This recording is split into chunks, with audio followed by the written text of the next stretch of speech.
Okay, so the next video I'm going to do is a technique called Picado. Picado is what you kind of you think of flamenco as like really the fast finger runs. I think for most guitar players that didn't start with like classical music, you're used to kind of using a pick to do all your lead stuff, and so this might be a little cumbersome. This might be a little just hard to get used to. I'm not super fast at it at all. I'm just starting out too. So, but this is going to be a pretty rudimentary, like primary video. So if you've already got your right hand technique, there's probably no reason to watch this. But for those of you who are just starting out, Picado is, you can do it with 3 fingers. Like when you go crazy fast. I'm not super good at that yet. I'm still working on it.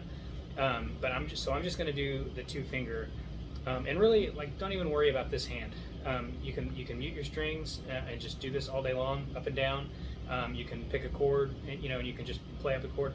Don't really worry about this. I will do like a little falsetto. It is going to be important later to make sure these hands are coordinated together, and so you will want to watch a falsetto video and just work on something that's making sure that these 2 hands are able to work together. So on the one hand, it is good to practice this technique alone, but don't leave this hand behind, if that makes sense. This is a good thing to do when you're just sitting there, watching TV or whatever. Mute it so that you're not annoying everybody. You can put a towel over your strings and just hold it, whatever. But what you want to do is, if you don't have nails, it's going to sound a little bit different. You don't have to have nails. It's a different tone.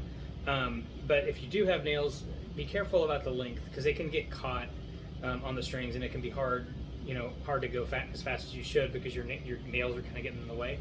If you don't have nails, you won't have any problem, but you're probably going to have to play a little bit harder, than somebody with nails would, to get the same kind of force or same kind of sound. So let's see. Hopefully you can see this here. So what I'm going to do again, I'm just going to hold these down. I'm going to mute these so that nobody has to hear them, and I'm just going to go like this. Okay. So you can see I'm resting my finger on the string right above the string that I've played. Okay. So and I'm going to alternate every other one, right? So I'm always 1 and 2 and 3 and 4 and it's a good idea to do this with a metronome. It's gonna give you a metric, because you can see how much you're progressing with a metronome. If you're just kind of doing it randomly, it's hard to measure.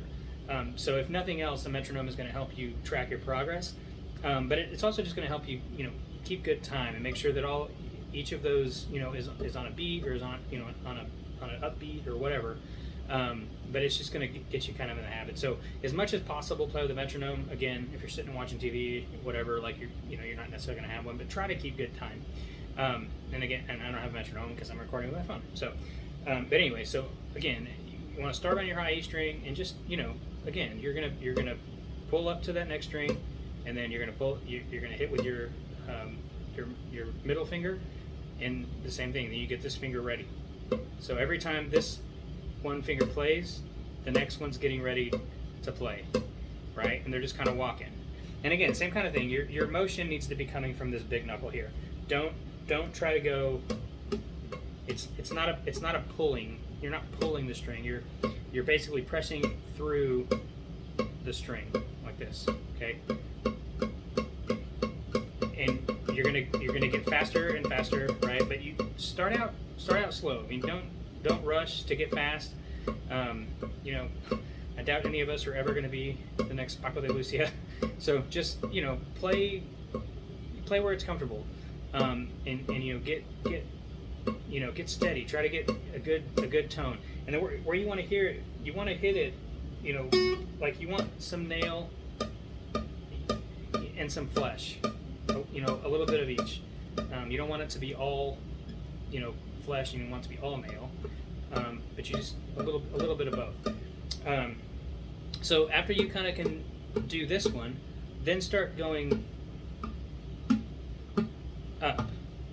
Okay, and you can do it twice. But you're always going to alternate. I say that there's exceptions to every rule, so you're not always going to alternate. But a lot of the time, you're, and it's a good idea to do triplets because of this. But a lot of the time, you're not going to be on the same finger every time. So it's not always like you're leading with one, and then you go to this string, and then you lead with one. Because if you're playing triplets, 1, 2, 3, 1, 2, 3, 1, 2, 3. Every other string is getting the opposite finger, if that makes sense, right? So you're going index, middle, index, and then middle, index, middle, index, middle. I'm sorry, yeah, index, middle, index, middle, index, middle, index. You know what I mean? So as you start changing those notes, it's going to be a different finger leading the way. So just try to get used to. This is quarter or 16th notes. 1, 2, 3, or 1 E and 2 E and 3 E and 4 E and 1 E and 2 E, 3 E and 4 E and 1 E and 2 E and 3 E and 4 E and when I get to the top, I have to move my thumb up, right? Because I'm not, and then I don't have a string to rest on. So there, I changed it a little bit, right? So your thumb is staying here the whole on all these, and then when you get to the top two, it'll just kind of move up a little bit. So don't worry about that. Obviously, don't try to keep your thumb there. If it's uncomfortable, you can move it. You're not, a lot of times you're not doing a bunch of notes on these strings anyway. So, but just get your thumb a little bit out of the way. Okay, so we're gonna again, and then do it as a triplet as well. Three notes too. 1, 2, 3, 1, 2, 3, 1, 2, 3, 2, 3, 1, 2, 3, 1, 2, 3, and get used to leading with a different finger, because where you lead a lot of the time it just kind of depends on the run.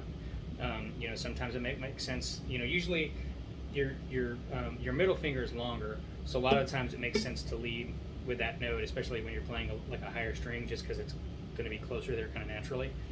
But you'll have to play with that. I mean, different pieces are going to require you to lead with a different note. It's never going to be quite the same. So just whatever's comfortable for you. But again, so let's do this a couple times, and then we'll be good with Picado. Okay, so remember to alternate every finger. Okay, 1, 2, 3, 4. 1, 2, 3, 4. 1, 2, 3, 4. 1, 2, 3, 4. 1, 2, 3, 4. 1, 2, 3, 4. Okay, and you can go divide that down. 3, 4, 1, 2, 3, 4. 1, 2, 3, 4. 1, 2, 1, 2, 3, 4. 1, 2, 3, 4. Okay, and then 1, 2, 3, 1, 2, 3, 1, 2, 3, 2, 3, 1, 2, 3, 1, 2, 3, 1, 2, 3, 1, 2, 3, 1, 2, 2, 3, 1, 2, 3. Okay, so do that a bunch. It's going to take a little while. Don't rush it. Just do it a lot of times. After you've done it 1,000 times, your hands they'll know what they're doing. But it just takes time. Don't try to force it. And so that's it with Picado. Like I said, there is a 3-note one. I'm not super good at it though.